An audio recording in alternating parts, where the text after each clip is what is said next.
哎，小姐，小巧来了。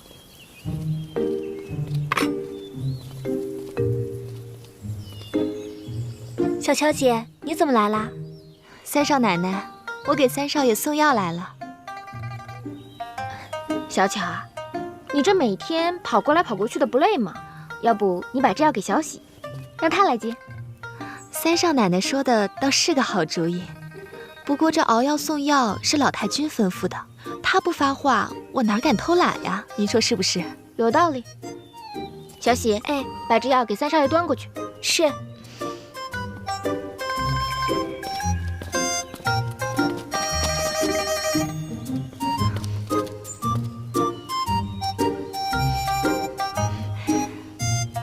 三少奶奶，我有个事儿想求求您。你说。我早就听说扬州的刺绣名扬天下，三少奶奶您又是大家闺秀，这女工定是一等一的好。您今天就让我见识一下吧。小巧啊，我们杜家虽不比齐家家大业大，但在扬州也算是富庶人家，家里的绣品衣饰都有专门的绣娘去做。我娘也说了，家产虽薄，可也不缺姑娘那根针线，不像小户人家，让姑娘穿针引线，小家子气得很。那不知三少奶奶在闺阁时都学些什么呀？那当然什么都学了。我们杜家是经商的，要学什么经商之道，什么如何……哎呀，三少奶奶，这经商之道你也懂啊？这有什么难的？不过就是学习如何做生意，如何赚银钱。三少奶奶，您可真厉害。没什么。那杜老爷可让你掌管商行？当然了，这18家商行我都管过。啊，小乔姐，给你。那三少奶奶，我就先退下了。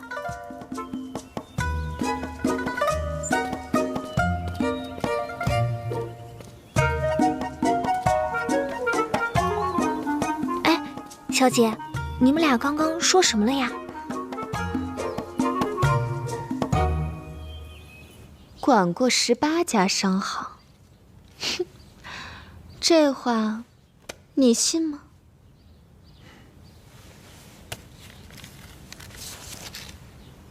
既然如此，那你便和老太君这样说，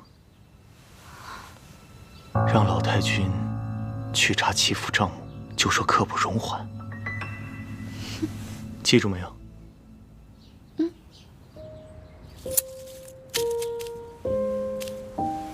唉，我这个年纪呀，也不知道还能为齐家操多少时间的心呢。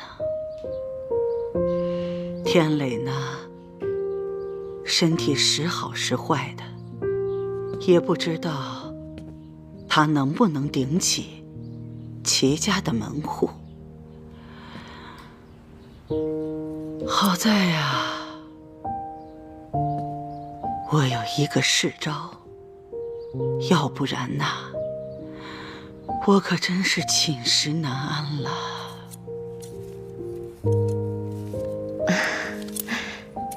世招将商行管得不错，这也是老太君悉心教导的结果。只不过他柯家在江州的产业也等着他回去继承呢，咱们齐家怕不会是他的久留之地。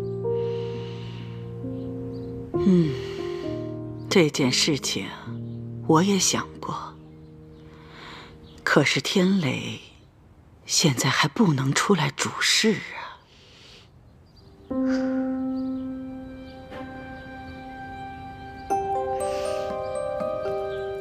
老太君，这三少爷现在可有好帮手了。谁呀？三少奶奶呀。三少奶奶？三少奶奶怎么了？呀，老太君您还不知道啊？这三少奶奶在扬州的娘家不喜女工，专事经商理财，连哥哥弟弟都对他甘拜下风呢。这都是谁告诉你的？这三少奶奶亲口告诉我的。您的亲家扬州的杜老爷，把18家商行都交给他管呢。哦，真有此事。哎呀，那可是太好了。怎么样，我给你娶了这么好一个贤内助。哎呦，那都是老太君您呐，眼光好。哎，你马上去请三少爷和三少奶奶过来，我们要试试他。好，日照香炉子生烟，错了，遥看瀑布挂前面。又错了。手伸出来。干嘛？伸出来。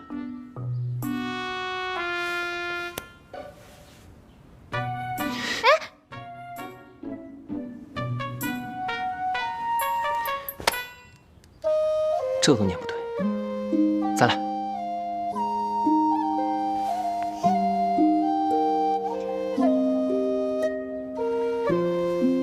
日照香炉生紫烟，遥看瀑布挂前川。飞流直下3000尺，疑是银河落9天。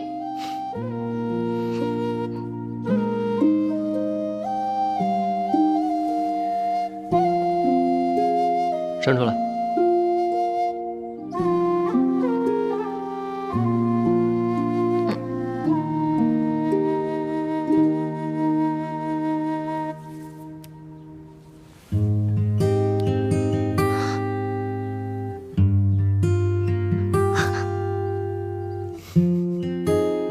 坏蛋！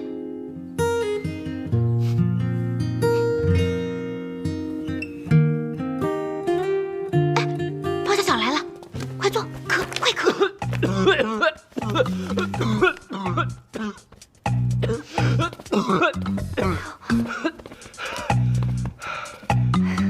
小巧来了。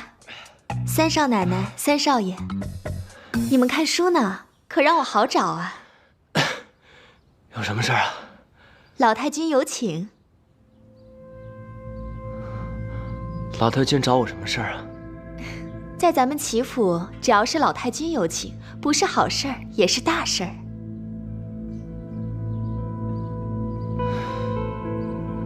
好，那你回去告诉老太君，我跟别眼一会儿就来。好，那我先告退。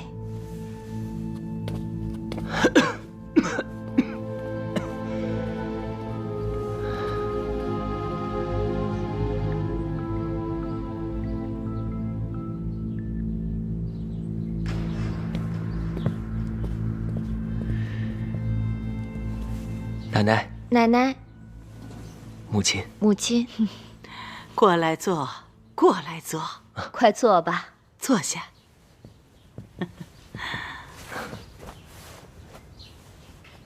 冰燕呐，听说你在娘家的时候经营过18家商行，可有此事？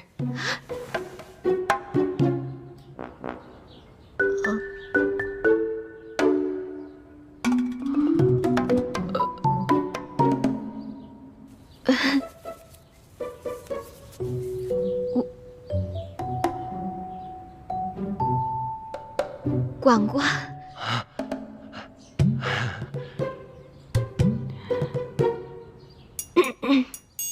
以前，我经常跟着我爹爹，看爹爹管账来着。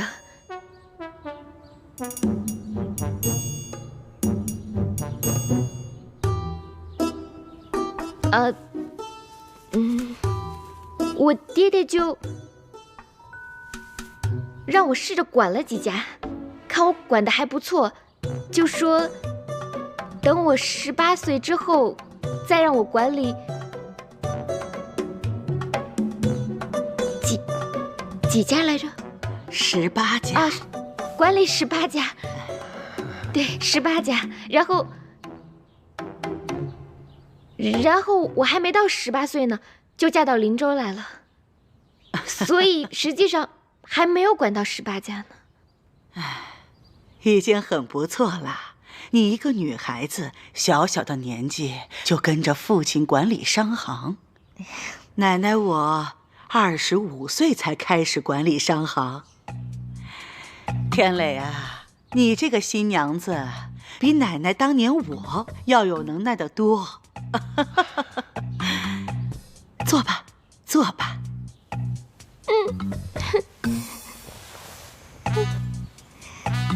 你管理的那些商行，进的都是什么货啊？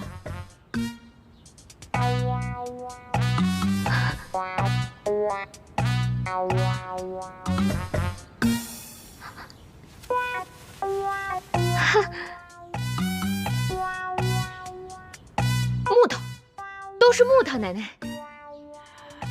你们家商行经营的都是木材生意？没听说过呀。您没听说过呀，奶奶？其实也不全是了，我经手的2家卖的都是建房子、打家具的好木料，剩下那些边边角角的木料，我觉得扔了可惜，就把它们扔给2家小店铺，让他们当柴火卖。想不到他们还蛮有生意头脑的，卖得很好。后来在扬州买了好大块地呢。你笑什么？他们真的买了好大一块地。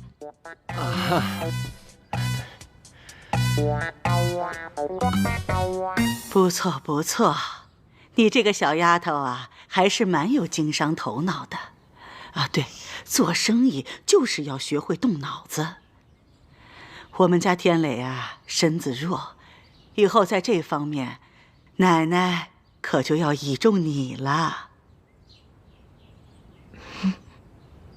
哦，对了，明天是我们齐家在林州14商行的账目会审，你就来做主持，给他们讲讲经营之道。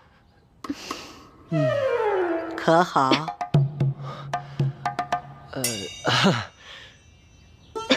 那个奶奶啊，冰燕她刚到林州，这人生地不熟的，我看此事还是交给柯表哥主持比较好。哎，事情都是从不熟到熟的嘛。对，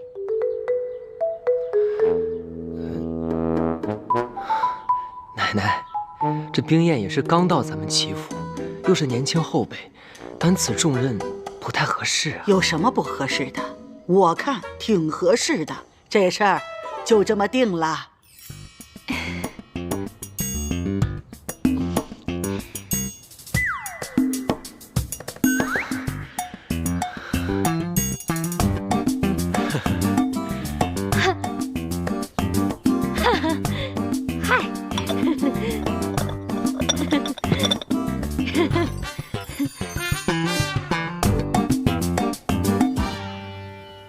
你帮我想想办法呀！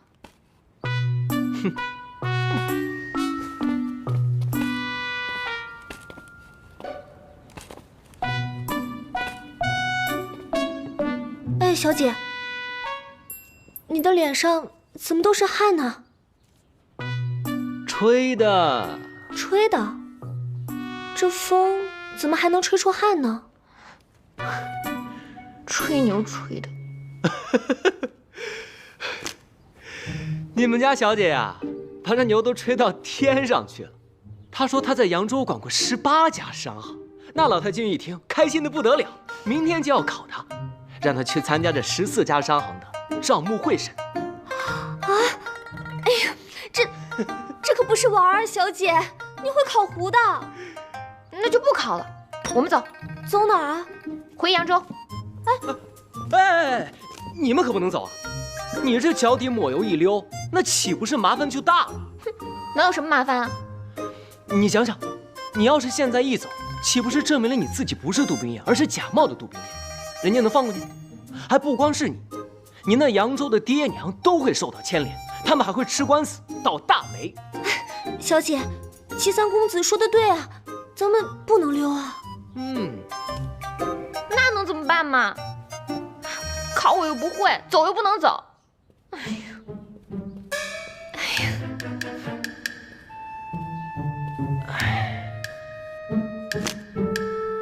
这要我说呢，就考。考？我对算账一窍不通。你不通，我帮你通不就行了吗？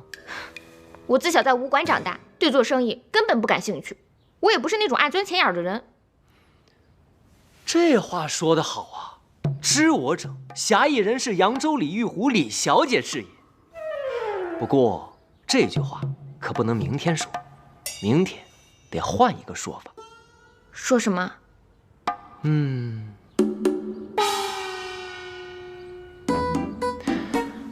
小喜，你的肚子里边是不是装了些许扬州歌谣啊？其中有没有讲做生意的？我想想，哎，有了。买卖不算账，生意呀难兴旺。啊，对，就这样的，继续说。不怕不赚钱，就怕货不全。继续。见人三分笑，客人跑不掉。再来。算盘打得精，马褂改背新。不怕生意小，就怕客人少。账算三遍清，任你。就到这儿，打住。可我还有好多呢。小喜啊，你是个聪明的姑娘，歌也背得妙，字也写得好，所以呢，我安排你2件事。第一件事就是把你刚才背的用纸和笔全都写下来。第2件事就是为我和小姐准备夜宵，今晚我们要打通宵。是，我马上去。都不让人睡觉的吗？谁让你平时不用功，逍遥自在的？这就叫平时不烧香，临时抱佛脚。哼，哎呀，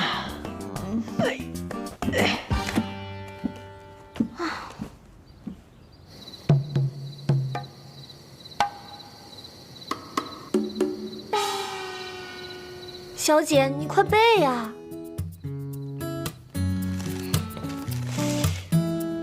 买卖不算账，生意难兴旺。不怕不赚钱，不……哎呀，小姐又错了，重新来吧。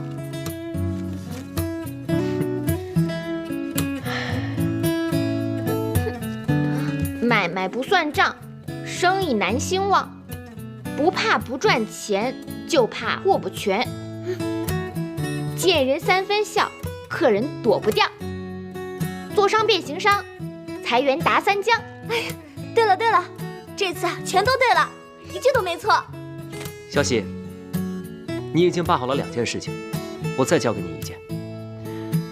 你去外面找个暗处藏起来，看看有没有人偷听。哎，我这就去。你看，我都会背了。这次能顺利过关了吧？还不能过关，你还得再背几首才行。那你赶紧教我呀！不着急，我先教你点其他的。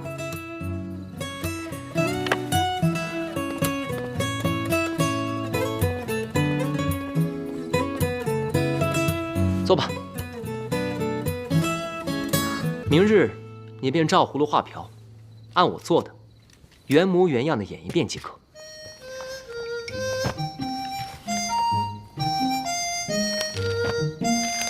这查账本一定要样样查对，口中轻念项目目录，达到心口合一，手眼合一。哎呀，我会，没吃过猪肉，还没见过猪跑吗？不就是要摇头晃脑，左顾右盼？做的还有模有样的，孺子可教吗？还有，我要告诉你一件事，关于齐家的秘密。咱们齐家表面上看起来有14家商行在盈利，但其中有一家是亏本的，叫做大力木材行。柯世昭和老太君都不愿意说，我便悄悄地告诉你，你一定要记住，叫做大力木材行。大力木材行，大力木材行，大力木材行，大力木材行，我记住了。好，还有，若是明日遇到了一些答不上的问题，你一定要随机应变。我怎么随机怎么变呢？我自然会提示你啊。提示不就露馅了吗？不会。看好了，明日我眉毛一挑，说得很好，眼睛一闭，多说无益，左耳一动，唉声叹气，右耳一动，便夸老太君决断英明。你这耳朵真会动啊！还有，我鼻子一捏，立刻装病。装病不是你的活吗？我可不能再装病了，再装病我就欲盖弥彰了。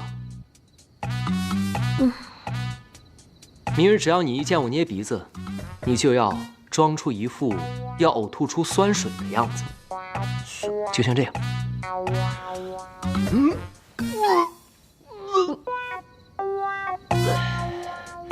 你这是喝多了吧？你又吞进去了。那你来试试。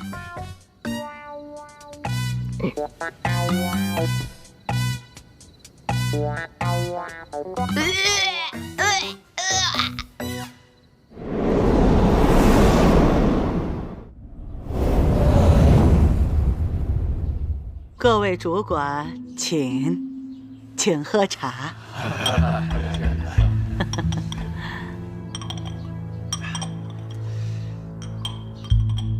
小姐，放轻松，别紧张。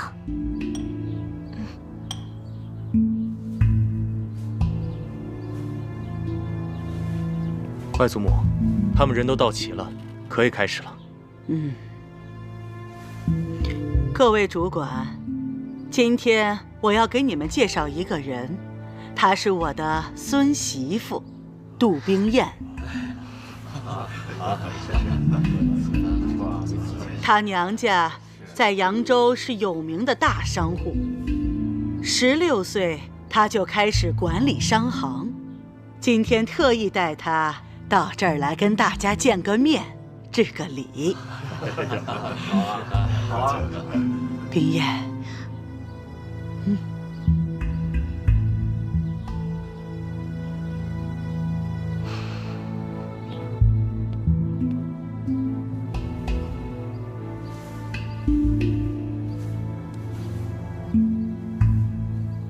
冰燕啊，你可以开始看账目了。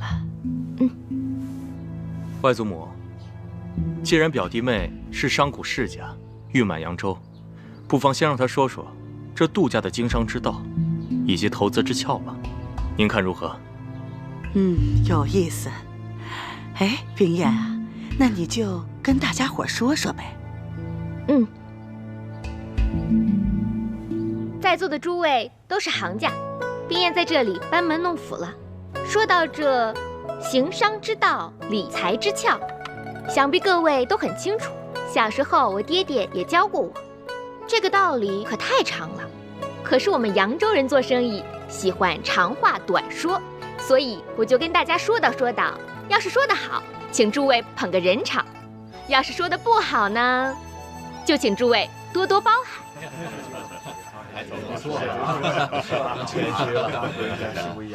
说到做生意，这买卖不算账，生意难兴旺。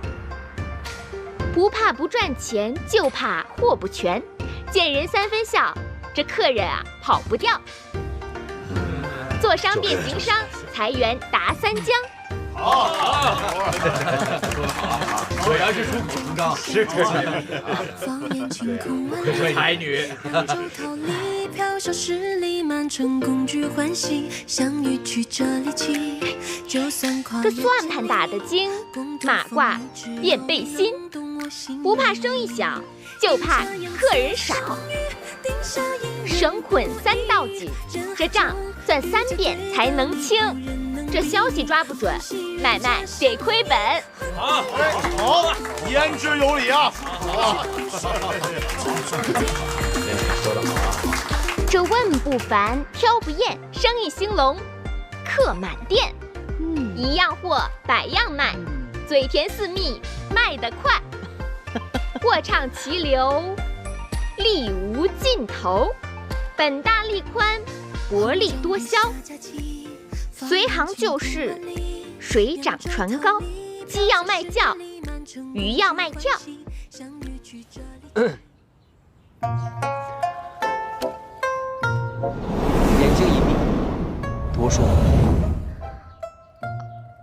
我不能再说了。为什么不能再说了？奶奶，我要是再说的话，就成老太太的裹脚布一样，又臭又长了。这孩子心直口快，说话也不会遮拦。好了，表弟妹，这些是我们齐家14家商行的账目，还请你过目。奶奶，我是抽着看呢，还是都看呢？由你来定。那我就从头到尾都看一遍。真吗？这算是个奇才吧？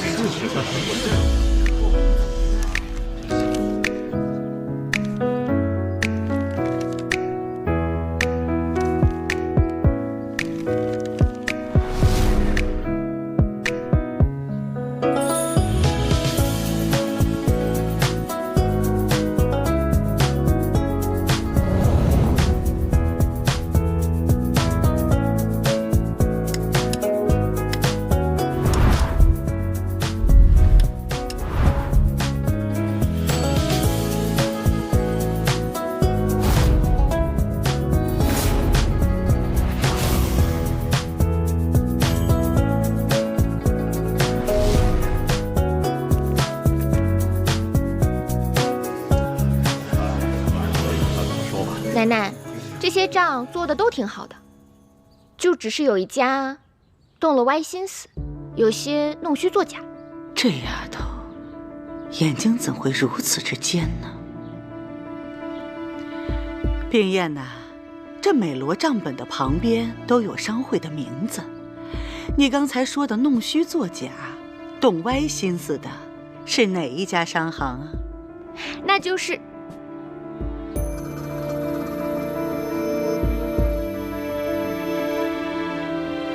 这叫什么名字来着？哎呀，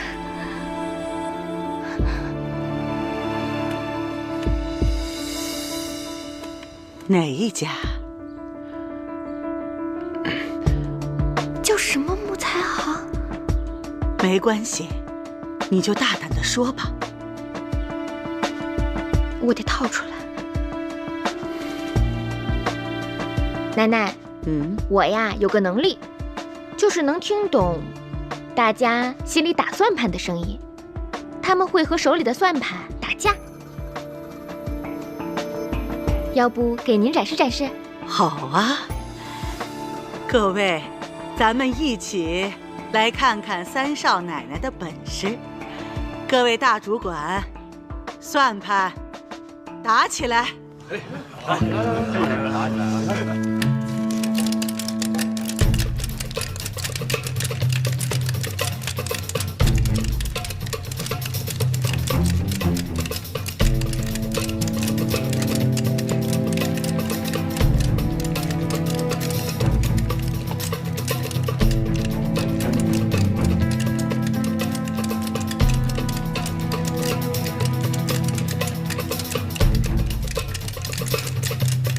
这丫头到底在搞什么鬼？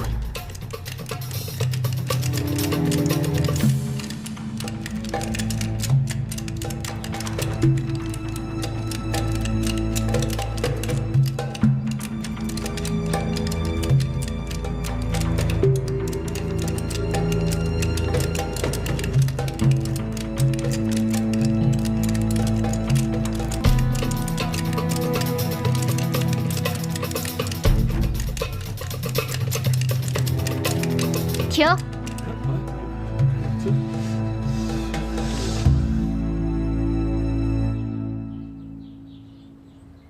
奶奶，这边的算盘打的可是真响啊！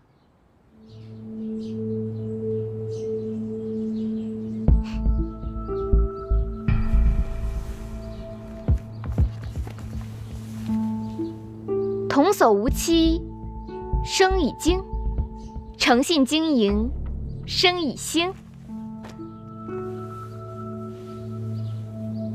我眉毛一挑，说得很好。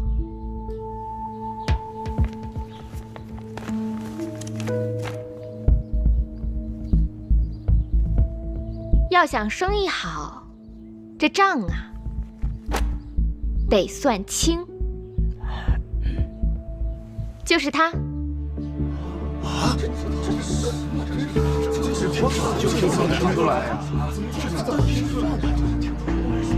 嘿，你怎么知道是他？你可真神呐！冰燕小姐，只是粗略地看了一下账本，便能找出我们的问题，真是个行家。歪打正着，歪打正着。奇怪，这账都做平了，他怎么知道大理木材行亏本的？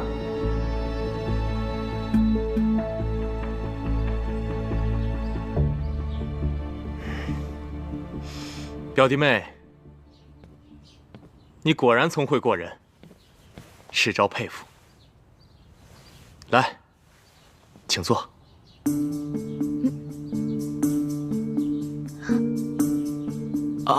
请坐，请坐。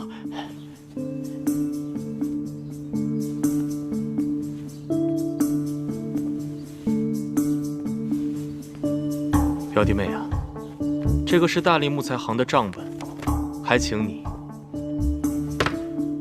仔细过目。冰燕啊，你好好看看，再说一说，他这个是怎么歪打算盘的？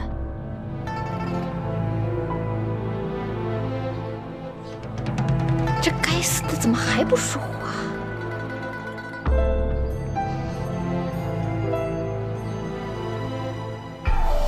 这丫头心直口快，这要是把大理木材行亏本的事情抖出去，又伤齐府的体面呢。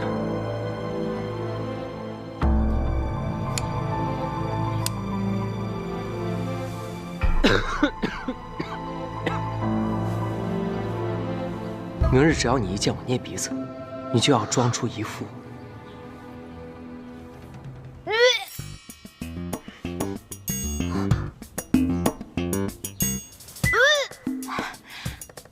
姚大军，我看三少奶奶这个样子，该不会是有喜了吧？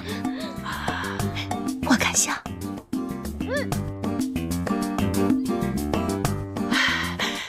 冰燕，冰燕，冰燕，冰燕，哎呀，这账不要看了，也不要再算了，你赶紧到房间去休息吧。天磊，快让他回房间休息。是，奶奶。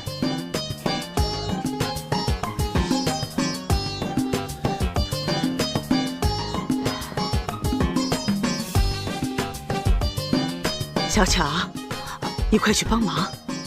是。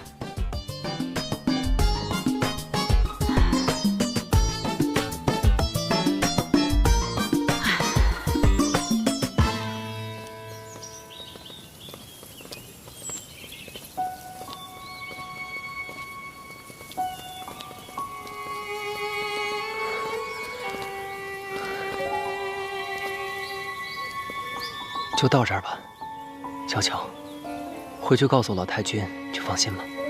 没事的，还是先让我把三少奶奶送回去吧。不需要了。好。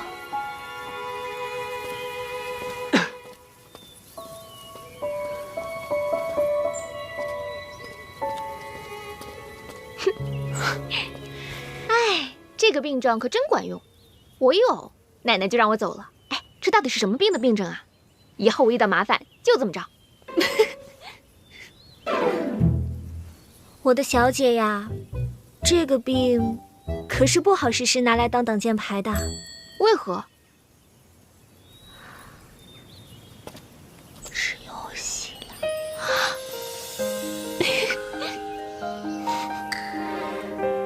齐天磊，你坏！哎，你自己吹牛惹的祸，我连滚带爬的帮你过了关，你还说我坏？你怎么不坏了？教我酸水。那别的病你也装不像啊。生小娃娃的女人才有酸水呢。明白了。小喜你也坏，才告诉我。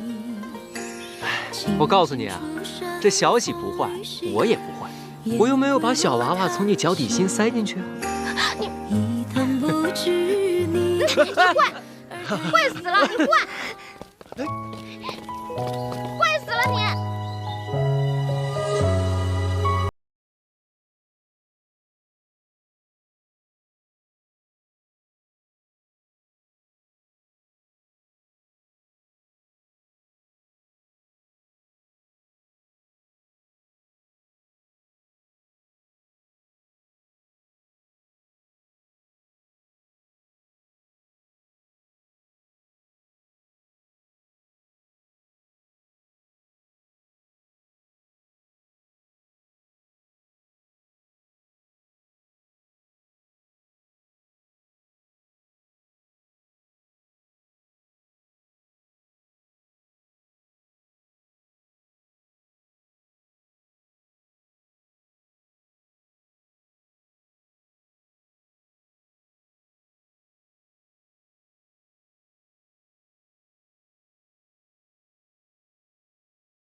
柯少爷，柯少爷，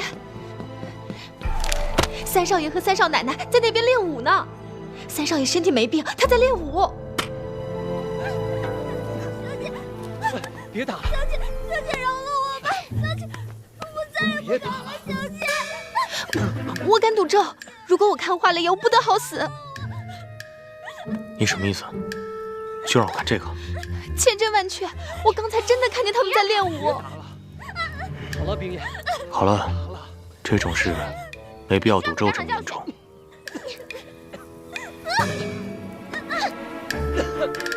好了，小乔，这件事咱不想了。以后要是再遇到这种事，还是要跟我说，记住没有？好吧。好，下去吧。还敢不敢了？冰叶，还敢不敢了？冰叶，方才好险，还好我机灵，早做准备，不然我俩都得遭殃。我给你出一道题，你且猜猜。什么题？你就猜猜是谁怂恿老太君考你的。方小巧，猜对了一半。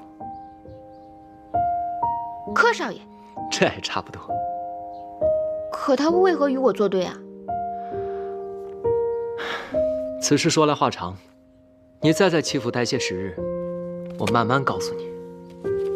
又跟我打哈哈。我刚来齐府的时候问你，你这是需要冲洗的病秧子吗？你怎么跟我说的？哎，这事儿一两句话是说不清楚的。反正你人都在齐府，以后慢慢告诉你。可你告诉我什么了？你什么都没告诉我，反倒是把我肚子里的话全都掏出来了。齐三公子，你要是再不跟我说清楚，我就……你就怎样？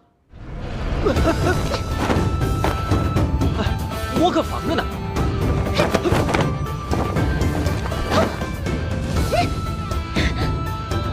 为何无病装病？好，那我告诉你，你先坐下。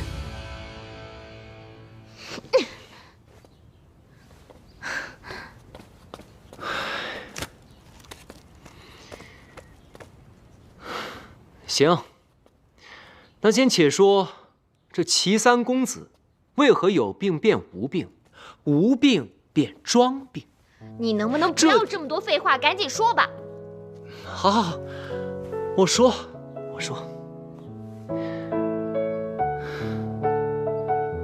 话说这林州首富齐府，几代男人骄奢淫逸，吃喝嫖赌，落得个疾病丛生，身亡命丧。老太君主持家政，只见大哥齐天祥老实敦厚，先天不足；二哥齐天放生性闲散，于是呢，就只能把希望寄托在了我的身上。老太君对我格外宠爱，让我每日待在屋中，休养生息，锦衣玉食，人参燕窝供应不绝。